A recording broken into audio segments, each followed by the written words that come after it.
Buongiorno studenti! Today I want to teach you the most common Italian commands that you will hear and use in everyday situations. Now, these are essential phrases that will help you navigate Italy like a local, from restaurants to public transports. Now, if you want to speak Italian with confidence and understand what locals are saying to you, make sure to subscribe to my channel and enable notifications. You will get weekly lessons focused on the practical Italian you really need. Also, don't forget to let me know in the comments which one of these commands you have already heard in Italy and which ones were totally new for you. I'm curious to know about your experience. Ok, iniziamo. Let's begin. Command number one that's very common in Italy is basta. Let me type this for you. Quindi numero uno, basta. Basta means enough. So it's also used to say stop it. So for example, if someone keeps insisting, maybe they want to sell you something and you are done with that, you want to say stop insisting, you can just say basta, non insistere. That's how we would say stop insisting in Italian. Basta, non insistere. Now, if you want, you can make this sound a little bit more gentle by adding grazie. When would you need that? For example, typical situation, if you are eating at an Italian home, we tend to fill our guest plate a lot, and sometimes we want them to take a second serving of what we have prepared. That's typical Italian behavior with guests. So maybe you really wouldn't like to take a second serving of that dish, so you can just say basta così, grazie. Let me type this for you.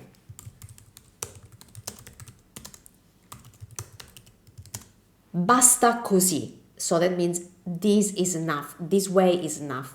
Grazie, thank you. So remember, basta is a common command. It can be very strong if you need it to be, but you can make it gentler by adding grazie. Basta così, grazie. Ok, command number two, comando numero due. That is attenzione. Let's take a little bit more space. Attenzione. This means attention, watch out. So you could hear this, but you could also read this. For example, let's suppose you are in a public bathroom and you read something like this. Attenzione, pavimento bagnato. That means attention, watch out, floor wet. So the floor is wet. So whenever you hear attenzione, attenzione, pay attention. They are telling you watch out. Ok, numero tre. And numero tre is something that's very helpful when, for example, you're visiting museums. So you could hear this or you may need to use this. And that's silenzio. Silenzio. This means silence. So it's used as in be quiet. For example, if someone is doing a lot of noises, they are speaking out loud in a museum, you can say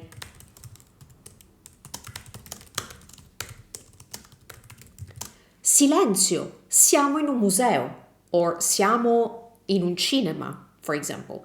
So silenzio is how you would ask other people to be quiet in a situation where it's not good to be talking out loud. Numero quattro. Avanti. Let me type this for you. Avanti.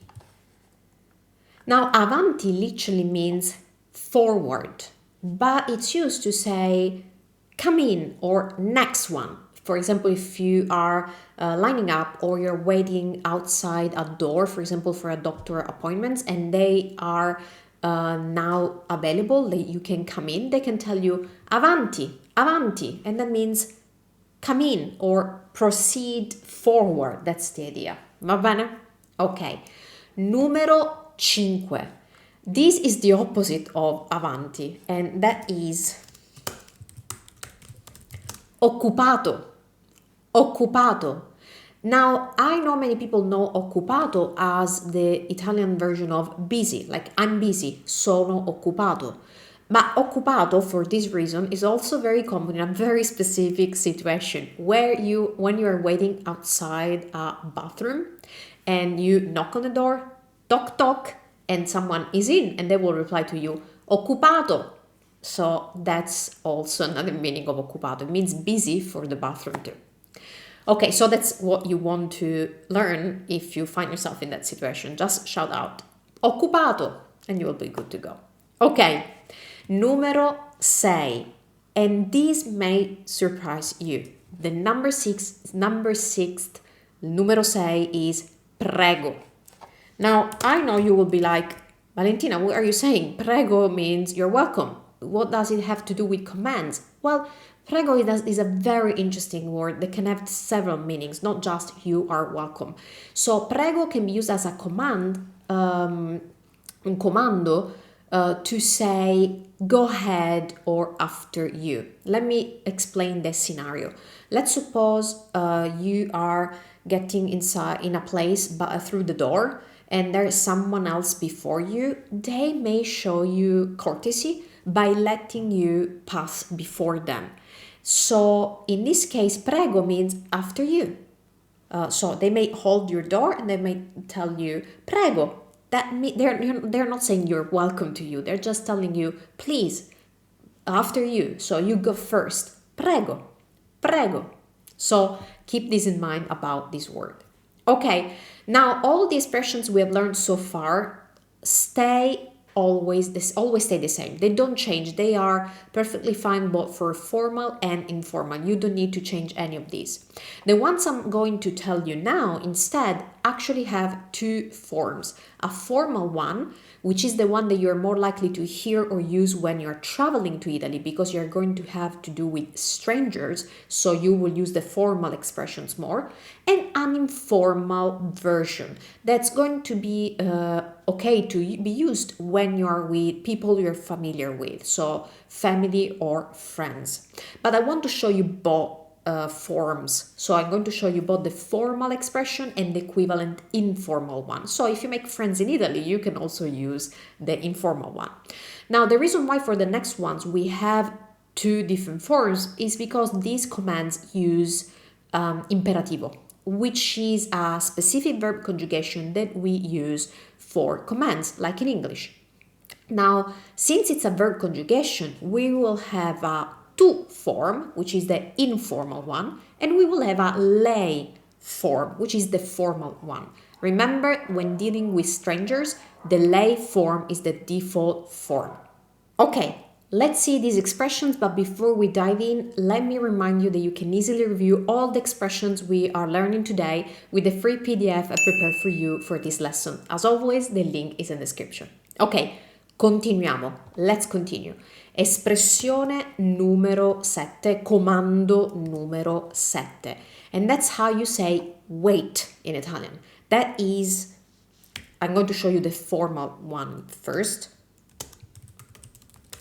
Aspetti, aspetti. So, for example, let's suppose you want to call someone's attention, or someone wants to call your attention and tell you to wait. They will tell, for example, you forgot your keys. Aspetti, ha dimenticato le chiavi. Wait, you forgot your keys. Let me show you this.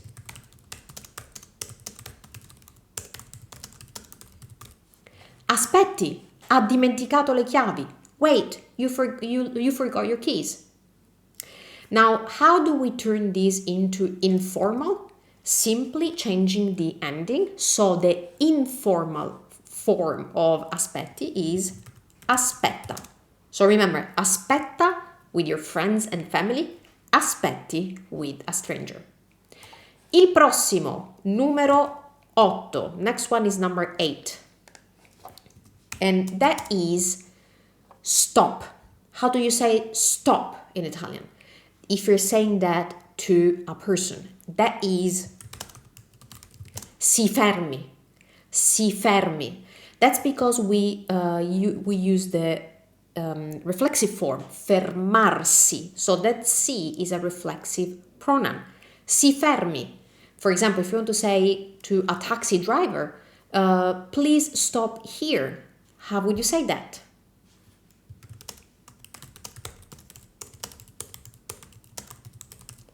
Si fermi qui, per favore. Si fermi qui, per favore. Please stop here. Now, what is the informal version of si fermi? That is fermati. You don't need the exclamation mark.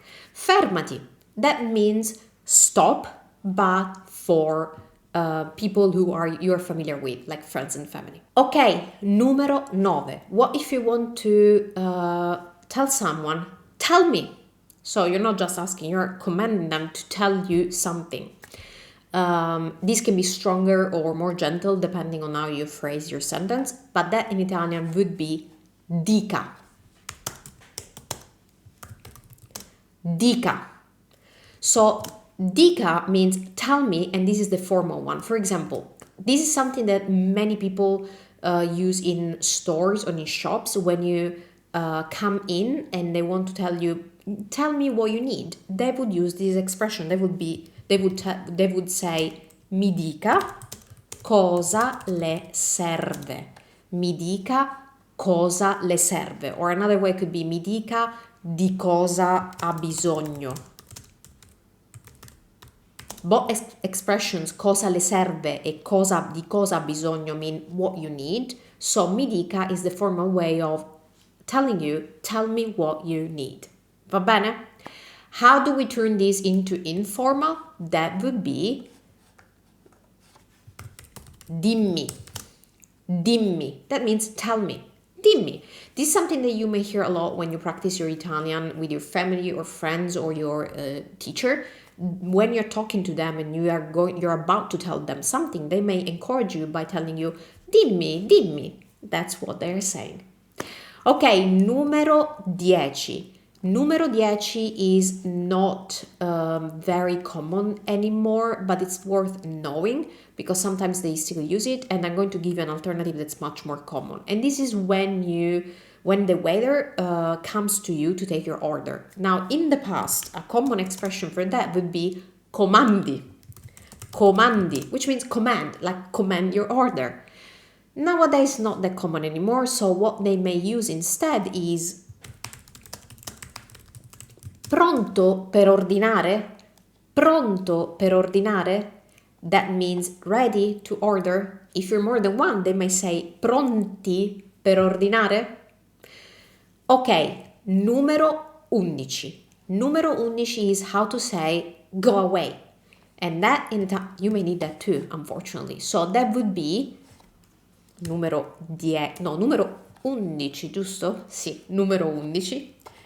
That is vai via. Vai via. That means go away. For example, if someone keeps trying to sell you something, you can say vai via, non sono interessato, I'm not interested. Now, for this one, I want you to notice we don't really use the formal form. So this is the informal one. Why? I don't know, probably because if someone is annoying you, they are definitely not showing you respect, so you don't likewise. So if someone is doing something like that, you say vai via, that's definitely appropriate. You can also use this for example, stray dogs. You could just say vai via, and that's going to exactly do that. Molto bene. Now for last, I have two more very commonly used phrases, and these are especially useful if you're traveling in a group. And they are let's start, and you should know this pretty well if you have been watching my videos, and that is, we actually have two forms, iniziamo or cominciamo. Iniziamo or cominciamo, they both mean let's start, because iniziare and cominciare both mean to start. Now, what I want you to notice, the pattern I want you to notice here is that in Italian we don't have a let's form. So we say the same thing by using the noi form of present tense. So iniziamo and cominciamo means both we begin or we start, but also let's begin or let's start. So for example, you could hear something like Iniziamo la visita guidata. Let's start the tour. That's how we would say that. And finally, and this one is probably not going to be a total surprise to you, it's how to say let's go. For the same reason I just explained to you, we say we go. So that will be andiamo. Andiamo means let's go. So for example, you could say, how would you say, let's go to the restaurant? Andiamo al ristorante. So that means let's all go to the restaurant. Ok, molto bene. Now those were 13 commonly used commands in Italian. Now remember that these commands are essential for daily life in Italy, and now you know exactly how to use them. If you found this lesson helpful, please give it a thumbs up and subscribe to my channel for more practical Italian lessons that will help you communicate like a local. And if you want more, check out my Italian phrases for conversation playlist for even more useful tips and expressions. The link, as always, in the description. Now, don't forget to practice these commands in your daily life and let me know in the comments which ones you have already heard or used in Italy and which ones were totally new to you. I always love to hear about your experience. Ok, per oggi è tutto. For today it's all. I will see you in the next video. Ci vediamo nel prossimo video.